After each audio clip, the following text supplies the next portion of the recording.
Hello everyone, welcome back to the Analyst by Vajiram and Ravi, dated 17th June 2024. Today, again we will be discussing some important topics that has appeared in today's The Hindu and the Indian Express newspapers, which are very relevant for your exam. Our first topic is an important topic of economy, that is gig economy, and in our second topic, we'll try to look into various aspects of India-Canada relations. Then we'll try to look into various dimensions of gender gap, particularly in context of recently released report, that is Global Gender Gap Index Report 2024. After that, we'll try to learn about solid waste management cess. Then we'll try to look into some basic detail about PM Kisan scheme, and here we'll also try to solve some of the questions that has appeared in recently concluded Prelims 2024 exam.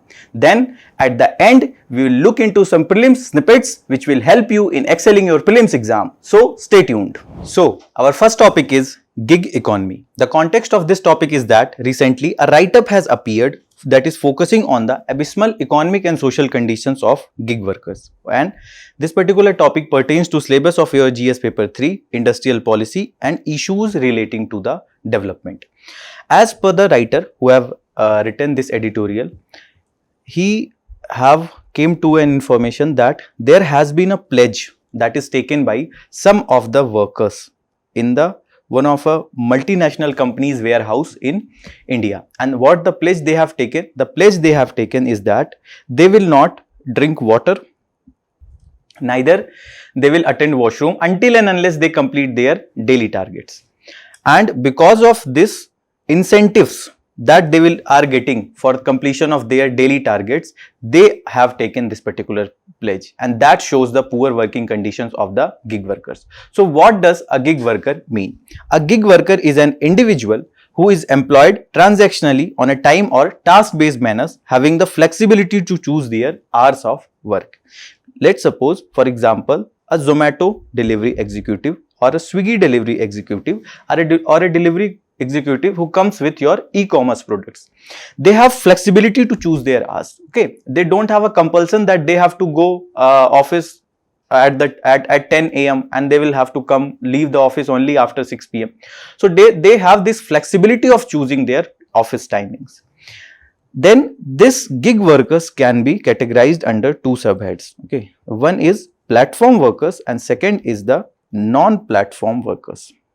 What are these? The platform workers are those workers who are using the platforms of the company. Let's suppose a Zomato or Swiggy delivery executive is using the app of that company. A Ola or Uber driver is using the app of that company, platform of that company. So they will be categorized under the platform workers. Whereas non-platform worker are those workers, generally the freelancers or the casual wage employees. Let's suppose a video editor or a graphic designer who is working remotely without any fixed contract on a part-time basis, that they will be categorized under the part-time workers. As per Code on Social Security 2020, government have said that a person who performs work or participates in a work arrangement and earns from such activities outside of the traditional employer-employee relationship, those persons will be called as the gig worker. What does this traditional employer-employee relation means? There is a fixed contract for your employment. There is proper income security. There is proper social security in form of various health insurance, okay, accidental claims, etc. that are being provided, which are the features of traditional employer-employee relationship, which is not present with a gig worker. Then, as per this Boston Consulting Group, there are almost 15 million freelance workers that are there across the various sectors in India. And this number will reach to almost 90 million in upcoming days, and that can add up to lot of gig workers in our economy in the near future. If we'll go into the breakdown of India's gig force, almost 42% are mainly contributing in the high skill freelancing works, consulting, video editing, etc.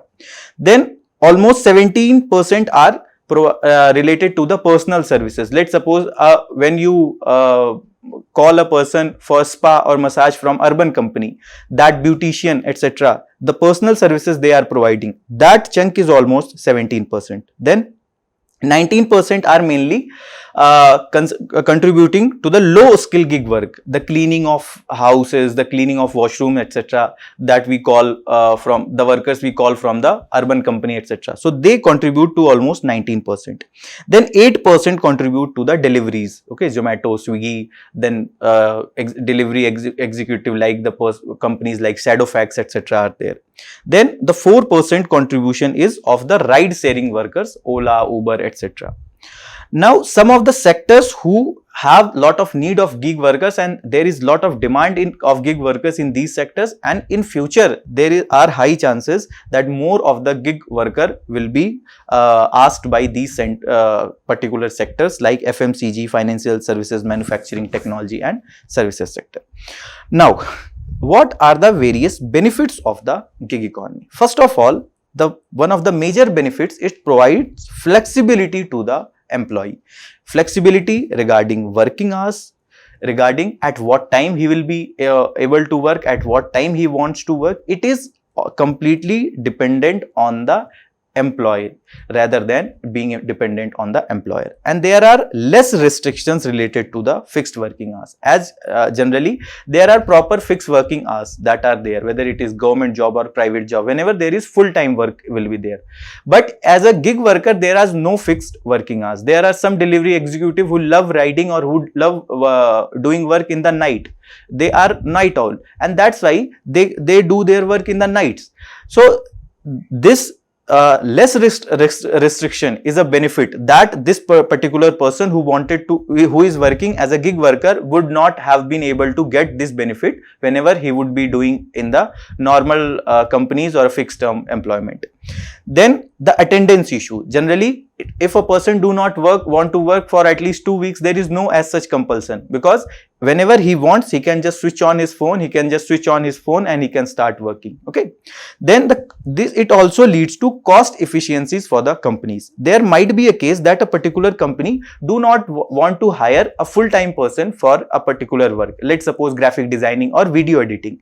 So this freelancing or the gig working do provide them a cushion so that they can use their economic resources better, and they can provide more economic services and better economic services to their customers and clients. Then this gig economy also provides job for low skilled workers. Okay, the skilling issue is very abysmal in India. There are almost 78% workers who are working in the gig economy who have low or medium skills. Okay, this data is from Niti Aayog report on gig economy. Okay, this much availability of the jobs with low and medium skilling persons, that can only be provided by the gig economy, because in normal formal employment there is a proper need for proper skilling, proper skill sets. Only then they will get a better pay and proper jobs. So gig economy do provide lot of jobs to the very low skilled workers that are there in our economy. Then it also helps in gaining experience. Let's suppose a video editor or graphic designer or any other person who writes blog. He just want to gain some experience by doing some work as a part-time worker or a freelancing worker or a gig worker in any of the company. So this experience that he will be gaining while working as a gig worker will increase his bargaining capacity when he will be going for a formal employment or a full-time employment, and that will lead to better income security, better social security benefits for that particular person. Then it have also some economical benefits. Let's suppose the benefit is providing is that a worker can also work remotely, so they will not have to spend the money that a general person who have to spend on the commuting etc. Let's suppose lot of industries or companies, multinational companies are situated in Gurgaon, okay, and this Noida area. Now, let's suppose a person who was working as a video editor. Now, if he is coming back to Noida or Gurgaon and coming to and fro from his home to the Noida, it will lead to loss of expenditure. okay, to that particular person. But if that person can work by sitting at his home only, this money that he was expending from for coming and going to the office, that he can save. So this can lead to some of the economic benefits to the that gig worker. Then for government also there are a lot of benefits. First of all, it is by some projections, it is projected that gig economy is projected to grow to almost $455 billion by the year end of 2023. And we didn't get any proper data that to what level did we achieve this figure.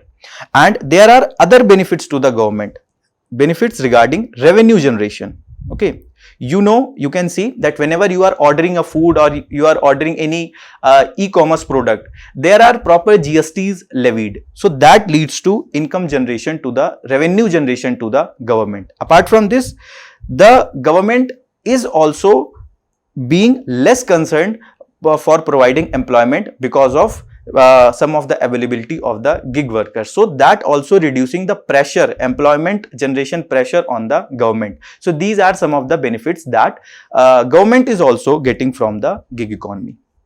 Now, what are the various challenges of the gig economy? First of all is the income security or income insecurity. I will give you a very basic example. Zomato have a subsidiary named Blinkit. Okay, Blinkit is an app which is a quick commerce delivery app. Now they provide 10-minute delivery. What happened few months back, Zomato, without consulting their gig workers, without consulting their delivery executive, reduced the payment that they were giving to their delivery executive on per order basis. And they haven't consulted their delivery executives. That shows that there is lot of income insecurity. It is completely, the income is completely dependent on the whims and fancies of the employer. It is not mandated, it is not regulated properly. So that is, this income insecurity is one of the major issue under this gig economy. Then the skill mismatch. Okay, there is no proper mechanism to properly map the skill set that we have at this point of time. And in this context, the recently appointed Chief Minister of Andhra Pradesh have very famously said that more than the caste census, we need the skill census. Okay, where there is a proper mapping of the youth population of the people with what skill sets they have to better target those people.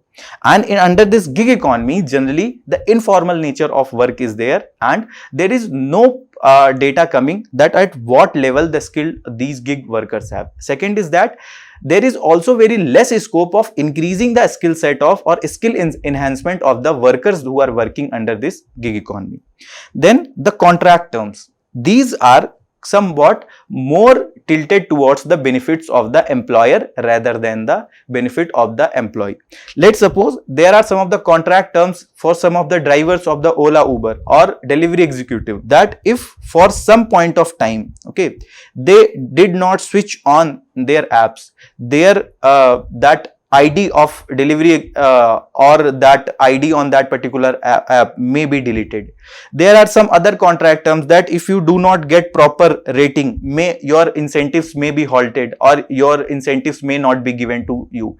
So these contract terms are more benefiting the employer rather than the employee.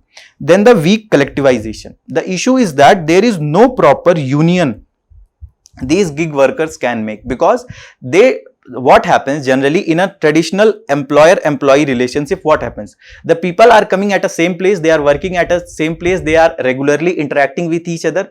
So they can form a union. They have a social capital, social bond that develops between those people. But under this gig economy, these people are not coming at the same place. They are roaming around in the cities. So they is no strong union they can form, and that leads to weak collectivization. And what does it leads? It reduces their bargaining capacity. And when their bargaining capacity is reduced, they could not put their demands properly, and their demands are obviously do not get addressed properly, whether it is related to the increasing income, whether it is related to providing proper social security benefits. Then the job security, as I have just said, that the example of Blinkit reducing their prices that they were giving to the amount they were giving to their delivery executive. Then the job security, that they can lay off various workers in the gig economy. They can fire the various workers in the gig economy without any consultation, without any notice period, okay, because there are no formal employment, and that is leading to a job insecurity to these people who are working regularly. How will they feed their family? How will they manage their expenses? Then the accessibility issue, that majorly this gig economy and the gig workers are located only in tier 1, tier 2 cities, okay. Most of the India's youth which is unemployment is also located in the rural areas or tier 3, 4 cities, where gig economy is not as such present, and that leads to less accessibility of this gig economy to the workers who do want to participate or who do want to work in this gig economy. So this is mainly concentrated in few urban areas, and that is also one of the major issues. Now, what are the various government initiatives related to this? First of all, this RAISE framework was given by Niti Aayog. Okay, under this RAISE framework, what Niti Aayog said is that, first of all, there is need to recognize the varied nature of platform work to design the equitable schemes. It is very important to understand that this is not a normal circumstances. This is not a traditional employer-employee relationship. So we need to cater the unique demands of the people working in the gig economy, and we need to design, we need to curate our schemes according to their demands. Then there is need to allow augmentation of social security benefits through innovative financing mechanisms. Here, let's suppose an example I can give you, that there are CSR contribution that every company have to make to the at every year. Now, there can be a unique financing mechanism where some part of this CSI contribution can be diverted towards providing the social security benefits to these gig workers or platform workers.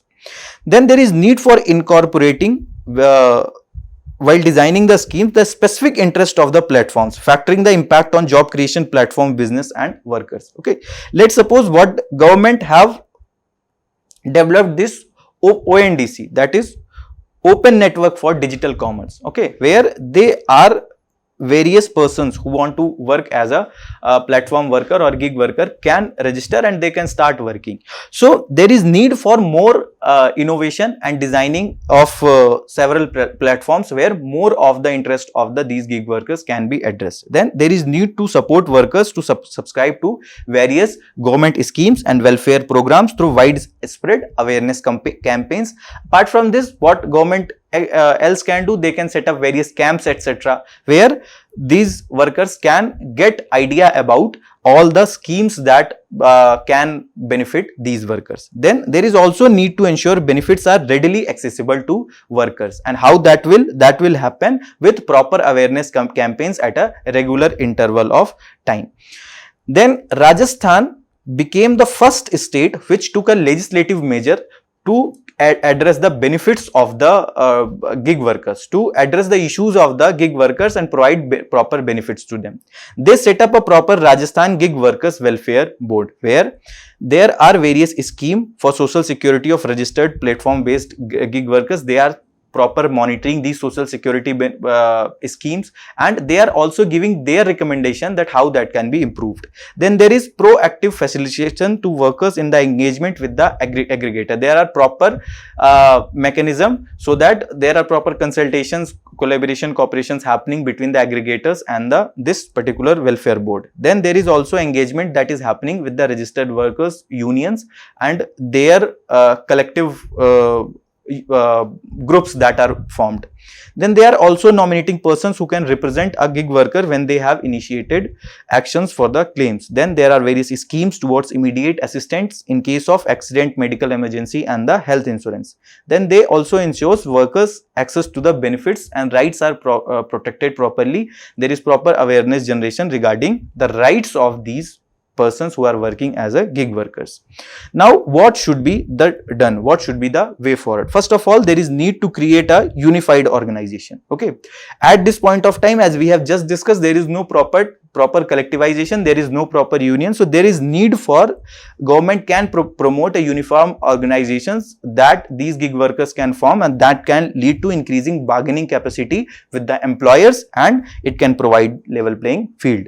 Then there is need to provide mandatory social security benefits. Every employer should mandate, the government should mandate every employer that they should mandatorily be providing the social security benefits to their workers. Then there is also need for infrastructure development for the women's participation. Okay, as of now, the participation of women in the gig economy has been very poor, has been very low, and one of the issue is that there is no proper conducive environment that is being provided to these women workers. So there is need for proper infrastructure development. Let's suppose a basic example, that proper women centric female toilets are there, so that they feel safe, they feel that there is proper working environment.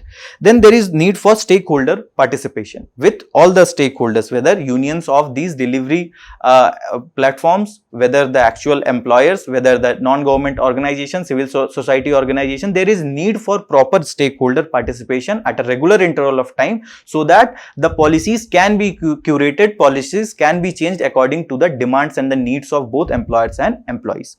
Then there is also need for awareness generation between the various workers, so that they can understand their rights, they have an idea about the various schemes from which they can get benefits. Now, a question in mains 2021 that was asked from this particular topic is that examine the role of gig economy in the process of empowerment of women in India. This particular question you can try and practice. Now, our second topic is India-Canada relation. The context of this particular topic is that recently Prime Minister of Canada said that Canada and India are committed to working together on some important issues. This particular topic pertains to syllabus of your GS paper 2, bilateral, regional and global groupings and agreements involving India and or affecting the India's interest. Okay, the background of this topic is that recently the Prime Minister of India and Canada met on the sidelines of G7 outreach summit that happened in Italy. And this is the first time they are meeting bilaterally after the killing of Hardeep Singh Nijjar, who was a Canadian citizen and Khalistani separatist, and he was wanted in India on the terror charges. And moreover, our relations with Canada reached to that level that the Prime Minister of India and Prime Minister of Canada did not have any bilateral talks on the sidelines of G20 summits that happened in New Delhi last year. Now, India have a long standing bilateral relations with the Canada, where both the countries are sharing democratic, pluralistic and interpersonal values. Okay, it is not that our relations with the Canada just started, but we can see our relations with the Canada before our independence. Indian migrants were settled in Canada, and then a Swadesh Sevak home was established by G.D. Kumar in Vancouver, and it has been very instrumental in mobilizing the Indian against the British rule. Okay, there were several publications that came from this Swadesh Sevak home Canada that helps in creating more awareness, telling to the world the true condition of the colonial government in India. Then in 1947, after India got independence, India and Canada established diplomatic relations properly. Then one of the other factor that is leading to a better relation, that is showing a better relation with Canada, is the similarity in the federal structure of the India and Canada, where there is a federation with a strong center. Okay, where residuary powers are with the center or the parliament of India, and same case goes with the Canada also. That also shows the closeness, the close ties we have. Now, during the Cold War period also, India was one of the largest recipients of the Canadian foreign aid. However, both the countries came at crossroads when India conducted the nuclear test. Okay, now Another incident which happened and that led to deterioration of the relation between the two countries was the Air India flight 182 that crashed in the year 1985. So this was a flight between Toronto, London to New Delhi.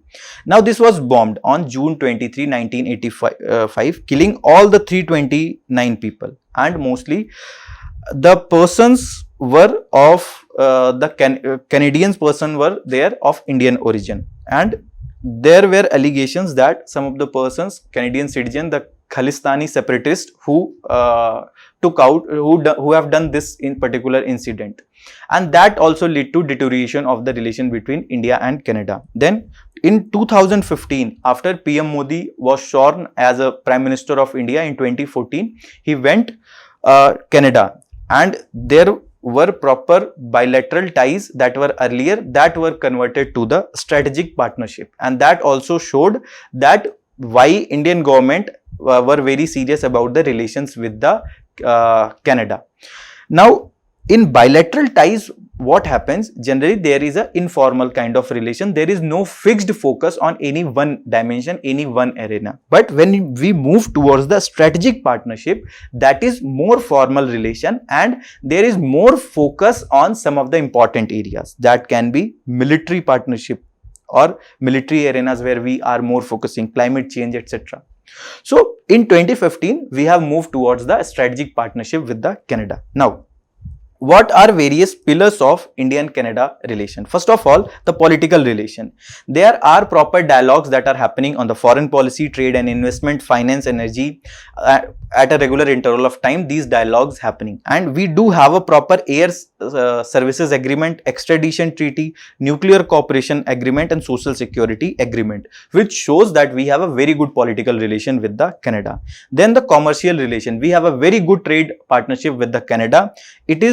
Canada is our 10th largest trading partner in year 2022, and approximately the trade value was $12 billion in year 2023. The several products that we are exporting to the Canada are pharmaceutical, gems and jewelries, then mined products, etc., etc.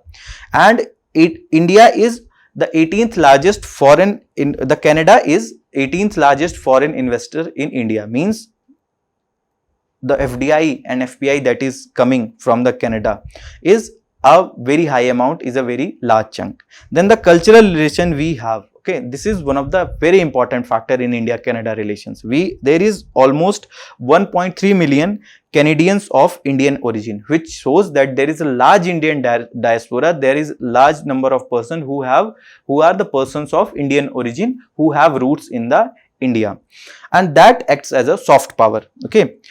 Almost the person of Indian origins, the non-resident Indians constitutes almost 4% of the Canada's population, and there are 15 Indian origins member of parliament in their parliament. Okay, and some of these MPs do have, and they are holding some of the important portfolios in the Canada government. The New Democratic Party, which is one of the largest party in the Canada, is headed by a Indian origin person. Now, some of the other pillars are the education. Okay, it is a top source country for international students in Canada since 2018. India is one of the largest source from where the people are going to study in Canada. Then the Sastri Indo-Canadian Institute, which was set up in 1968, the aim was to promote the academic relation in the field of education. Then if we move towards the pillar of tourism, okay, Canada is fourth largest source of tourists in India. During 2021, Canada accounted for almost 5.3%, which led to tune of almost 80,437 people of all foreign tourist arrivals that are coming in India.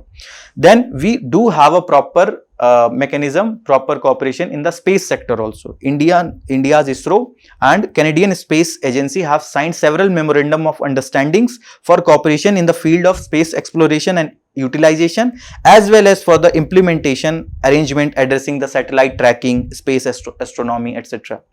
Then the ISRO's commercial arm, that is Antrix, that have also recently launched 9 nano satellites of the Canada in with collaboration and help from the one of the institutes of the Canada also. That shows that we do have a proper relation in the space sector also with the Canada. Then the nuclear energy. Okay, there is a nuclear cooperation agreement that was signed in June 2010, and there was a proper formation of joint committee on the civil nuclear cooperation. Now, I want to ask a question to you people, that there is a name Five Eyes Alliance Group. You people tell me your answers in the comment box, that which of the countries are the members of the Five Alliance Group.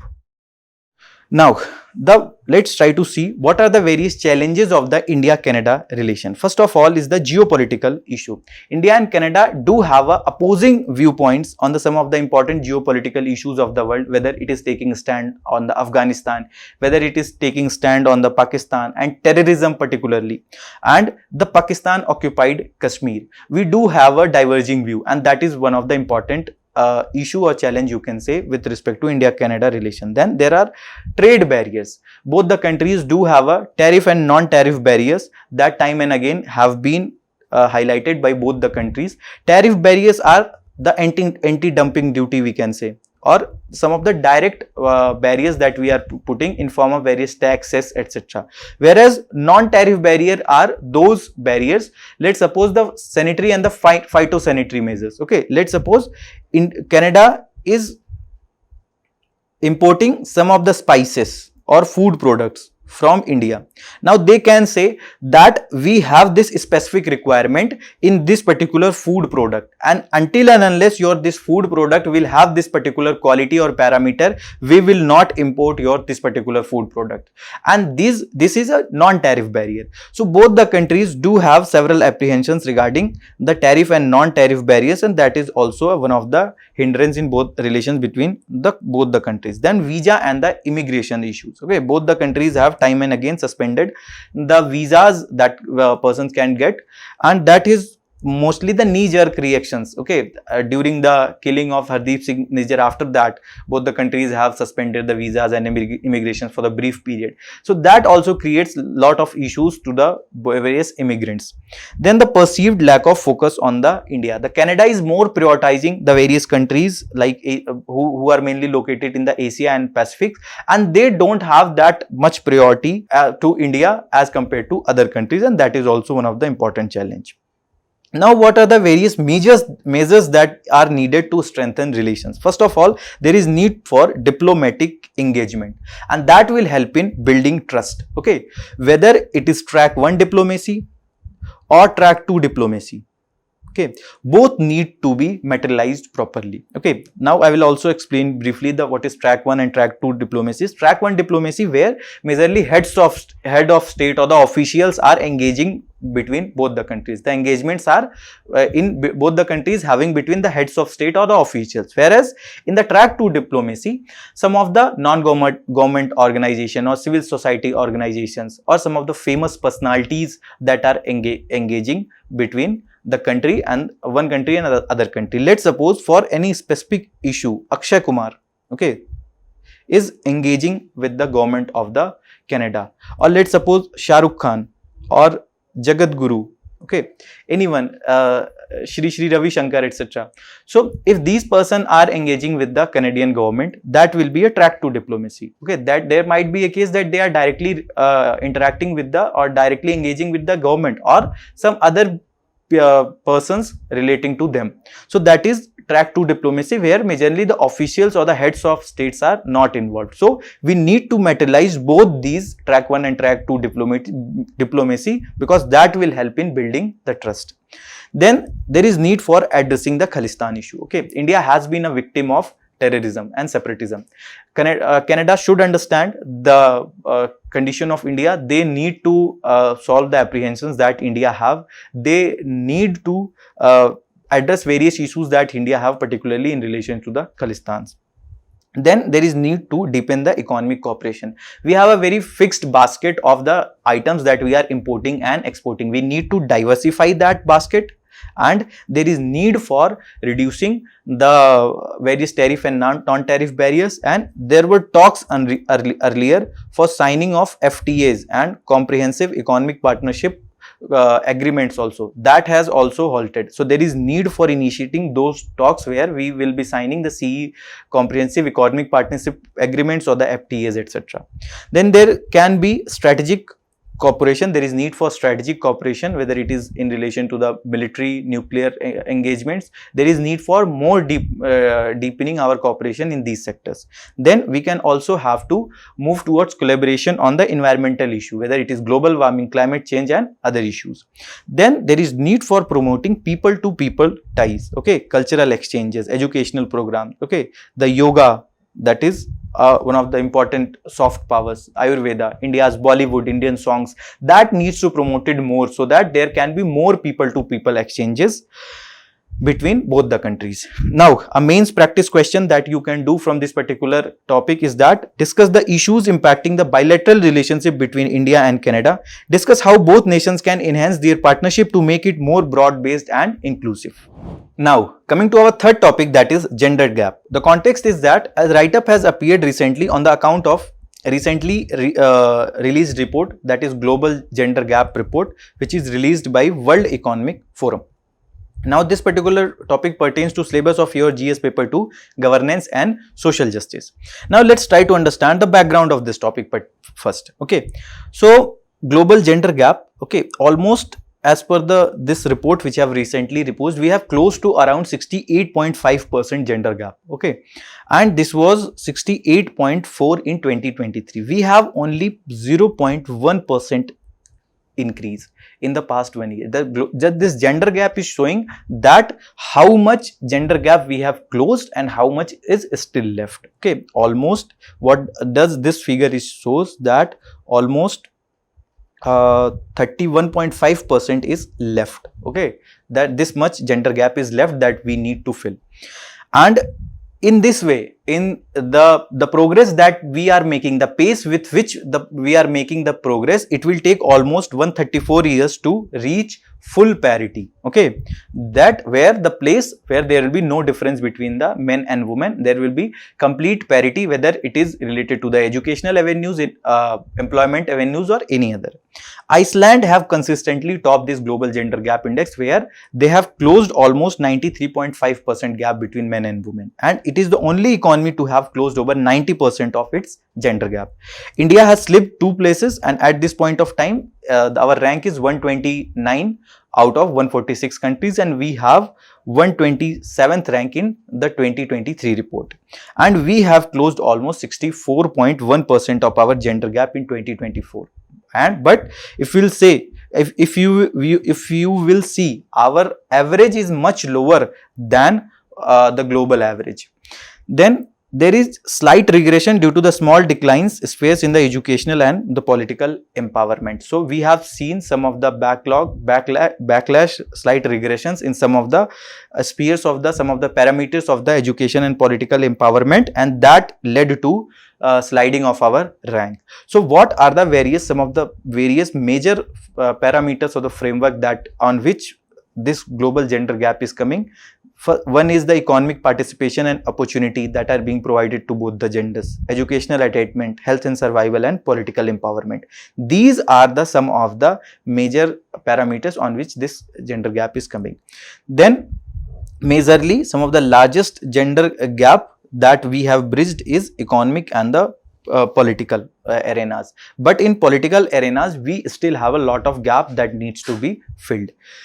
Now, what are various reasons for the gender gap? First of all, the uneven access to the education. Okay, women do have a lack of proper education if we compare it with the men. One of the reasons, some of the reason of them we can say is the gender stereotyping. Okay, where the men are more seen as good for the instrumental roles. Okay, whereas women are not seen good for the instrumental roles. Okay, so there is a tendency that childbearing, okay, child rearing and homemaking is the work of women, and that leads to non-access of the education to these women. And some of the other instances like child marriage, that also leads to non-availability of the proper education to the women. This is a data by National Family Health Service that shows that women with 10 or more year of schooling was only 41% in year 2019-21, and 2015-16 it was only 36%. Means only 41% of Indian women are having access of education for 10 or more years in year 24. Okay, when there is a proper availability of education, whether it is primary education, secondary education or higher education. And that shows that even the women are not completing properly their 10th standard. Then 71.5% women are those who are literate, who can just read and write some of the basic numbers. Then 33% of women who have used the internet. Okay, more than 60% are those women who don't have the access of internet, who don't have proper knowledge of internet. So lack of proper education is leading to gender gap. Then the lack of employment quality. Okay, mostly the pink collar work. Okay, whether it is related to the receptionist, okay, or the air hostess jobs, etc., where there is a soft personality needed, are more being given to the women rather than some instrumental roles where the men are more preferred. So that is also leading to gender gap. Next is job segregation. Means there is segregation of the availability of jobs that are there for the men and women. Men are more provided, there are more availability of those kind of jobs where the jobs that are high paying. Okay, and here comes the phenomenon named glass ceiling, which is a invisible barrier that is preventing women from reaching to the high levels of the any organization or corporation. Let's suppose CEO of the company, okay, the president of the company, the chief financial officer of the company. These kind of positions are inaccessible to the women because there is a segregation that has happened, that this will only be available to the men's rather than women's, and the reasons are the stereotyping, that they are not suitable for these kind of work. Then the legal protections. Okay, there is no proper legal protection, there is no proper mandatory provisions for providing education and the employment in every sector, and that is also leading to less jobs being provided to these women. Then the lack of bodily autonomy. What does it mean? The women do not have autonomy even related to their body, whether at what age they have to bear the child, okay, the rights related to their pregnancy, sex, okay, diseases, etc. They don't have autonomy related to their own body, and that is also hampering their educational and employment participation. Then the poor medical care. Okay, that is also one of the reasons. Okay, you can see from this particular data also that the average expenditure that is happening, the female are only expending 16,881, whereas male is almost expending 23,666. But the females condition are more vulnerable. Okay, there are various issues related to the various practices related to the menstruation, etc. So but still they do not have access to the proper healthcare facilities, and that also hamper their employment opportunities. And if you see in this data also, due to this low education, lack of proper legal protection, the female labor force participation is also very low. You will see that overall female labor force participation is only 22.8% overall in 2019-20, and India has one of the lowest female labor force participation rate. Okay, and some of the reasons that we have just discussed is that girls pursuing higher education instead of work, the courses like MA program that are being done rather than some skilling program or some PhD, etc. They are not looking for jobs, but rather they are looking for more formal jobs. Okay, lack of enrollment at all levels, high dropout rate are there. Some of the reasons are the early marriages, etc. Lack of proper conducive environment, law and order issues where women do not feel safe outside, and that is also leading to high dropout rates and further hampering the female labor force participation. Then the lack of religious freedom, lack of political representation are some of the all major issues. Okay, if you will see this data in 2024, recently concluded 2024 Lok Sabha elections, we have only 74 women MPs who have been elected to the Lok Sabha, and that also shows the poor political representation of the women. Okay, and we have highest number of women MPs in 2019, which was almost 78 women MPs, but we have further reduced to the numbers to that level. And whatever the representation do we have, that we have provided due to various factors like the reservation that we have in the urban local bodies and the panchayats, even then the women are not completely exercising their political representation. Okay, rather there are pradhan patis who are representing these women who are the actual pradhans. Then the racism and the societal mindset, okay, that are also some of the issues that is leading to the gender gap. Now what needs to be done? First of all, there is need to have proper education. Okay, education here is not only the school education, rather we need to provide proper awareness and proper rational education.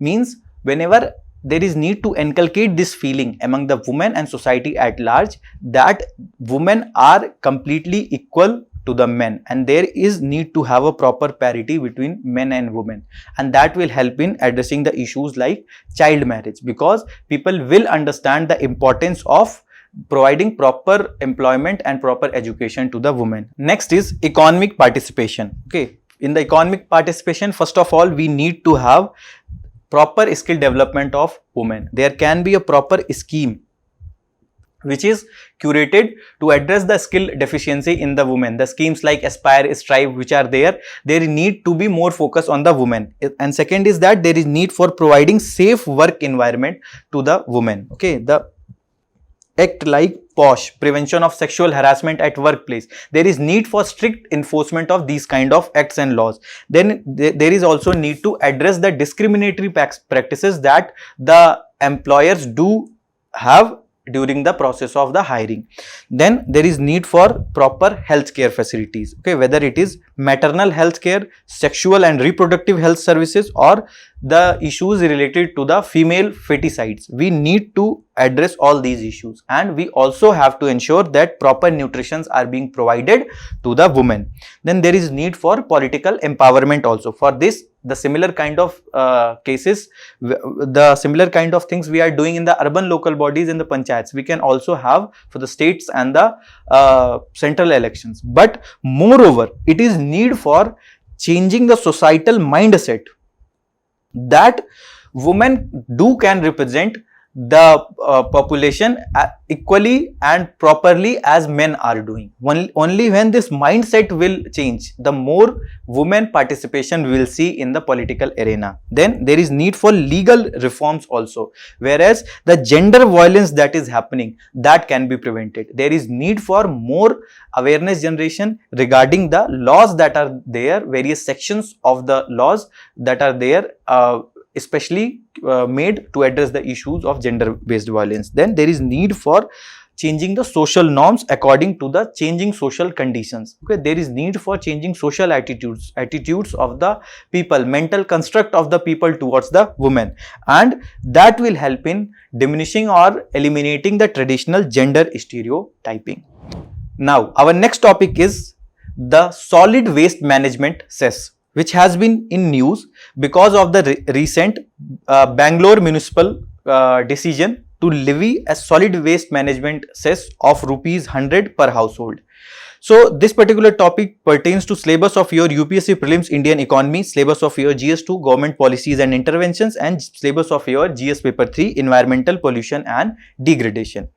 So basically, these SWM cess or solid waste management cess is a user fees which is levied as per the Solid Waste Management Rules 2016, Solid Waste Management Rule 2016, and this is typically a charge of ₹30 to ₹50 per month as solid waste management cess, and this cess is collected along with the property tax, and the as of now, this there was almost this 30 to 50 rupees this says, but suddenly the BMC have increased, this Bangalore Municipal Corporation have increased this particular cess. The reason is that they are saying that there is lack of proper manpower, and that manpower is overburdened. And they have also given this data that urban local bodies typically almost deploy 80% of their manpower and 50% of their annual budgets to provide the solid waste management services to the city residents, where they are collecting the solid waste, they are transporting, they are properly processing and disposing this solid waste.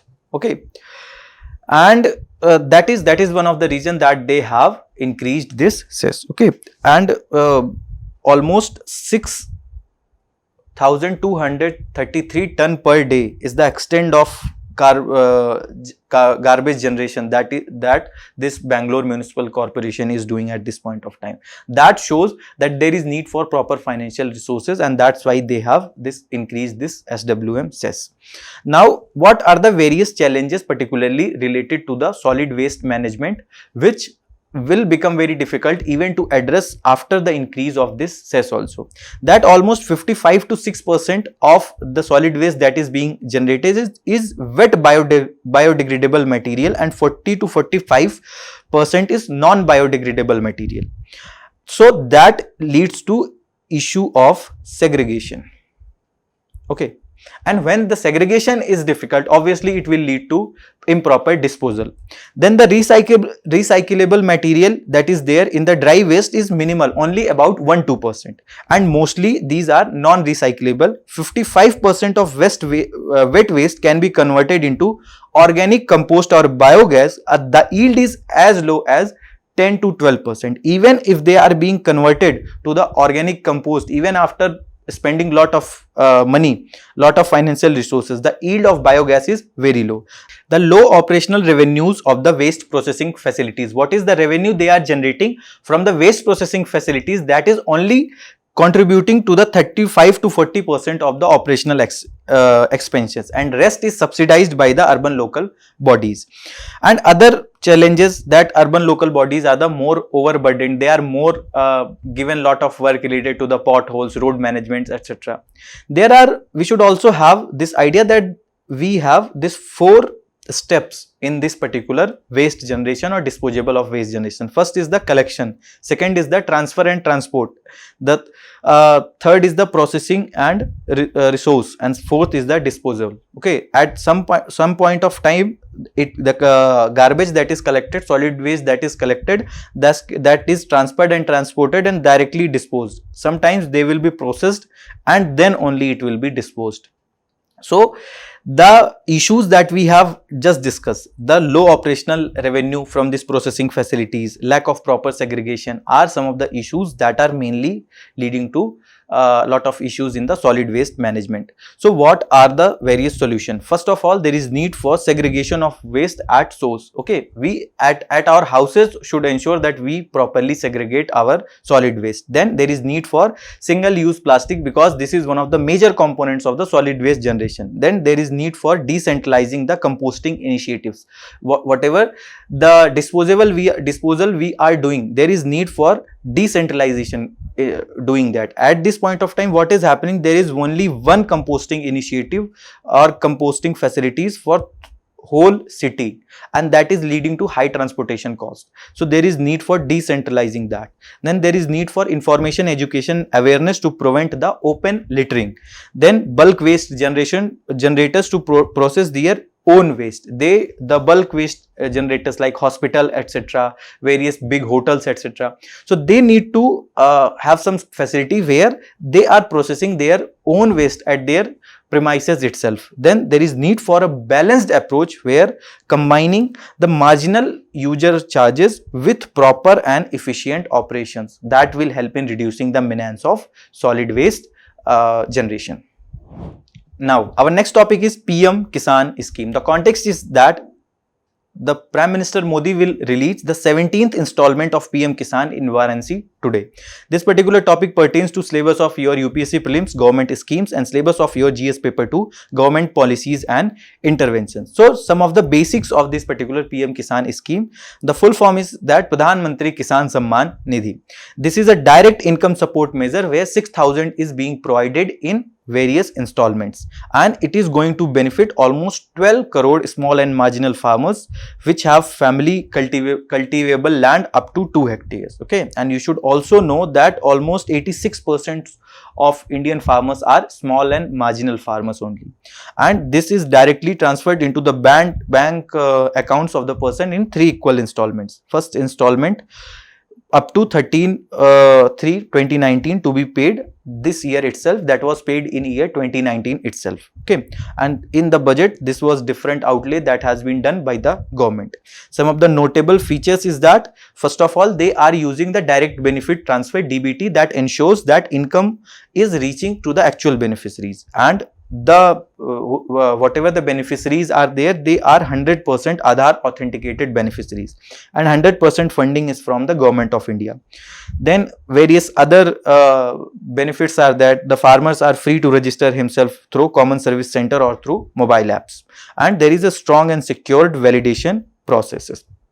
Now, one thing that I want to tell you people is that recently the prelims 2024 exam have just concluded, and the one of the observation that I had is that UPSC somewhat have shifted to the old school, where for last few years they were not asking direct schemes in particularly to the prelims exam, but they have this year they have asked almost 3-4 schemes in the prelims exam itself that can be directly solvable from the PIB or the government data. One of the question that related to the schemes that they have asked is the related to the Pradhan Mantri Shram Yogi Mandhan Yojana. Okay, so the entry age group of enrollment in the scheme is 21 to 40. Age specific contribution shall be made by the beneficiary. Each subscriber under the scheme shall receive a minimum pension of 3,000 per month after attaining the age of 60 years, and the family pension is applicable to the spouse and the unmarried daughters.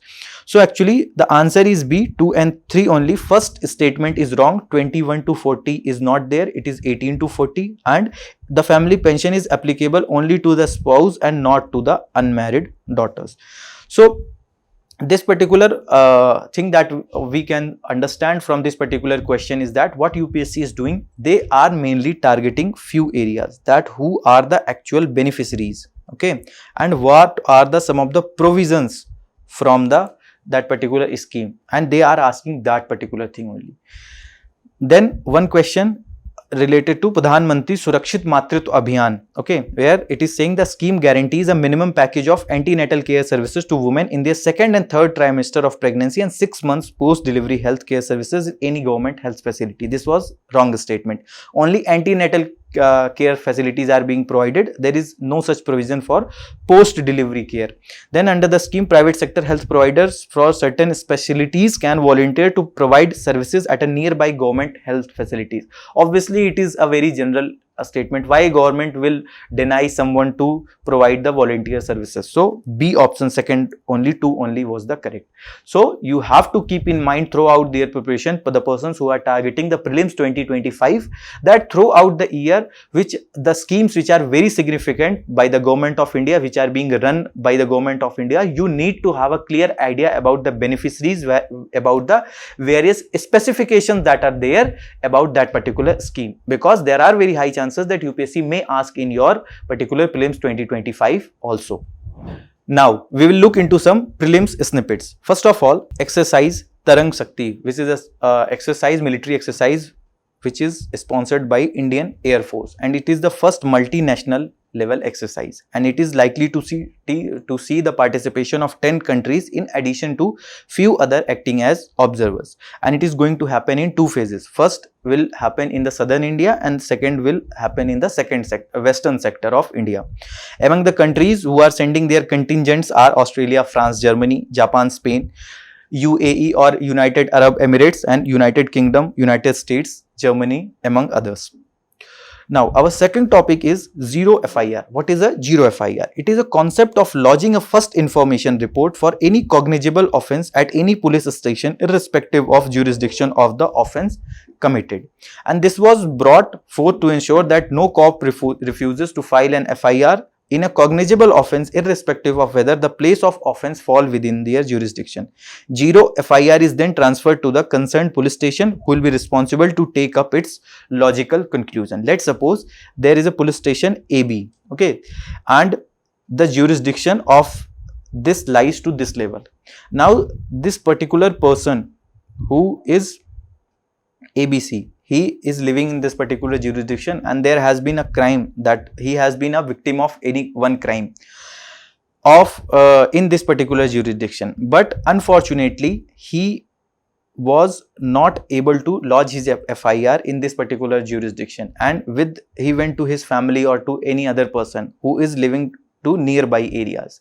And now first what can they do? They can file the FIR to this particular police station which is not which do not have a jurisdiction for this particular crime, but they will only file the zero FIR, and then this police station will transfer their case to the actual jurisdiction police station. So this is to ensure that cases are filed fastly, immediately, efficiently, and the process of investigation start properly and efficiently.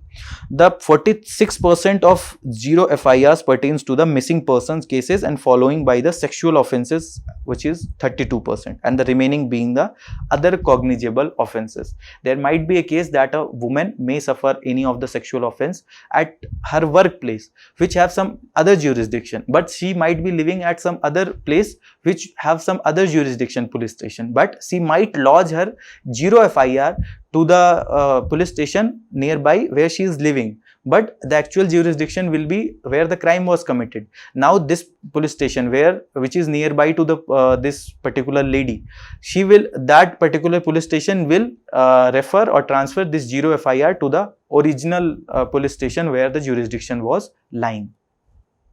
So BCNN or Bayesian Convolutional Neural Network, which is a new product to forecast the El Nino and La Nina condition, and it has been developed by INCOIS, which is a body under Ministry of Earth Sciences. Okay, and this new product is using latest technology such as artificial intelligence, deep learning and machine learning to improve the forecast related to the ENSO phases.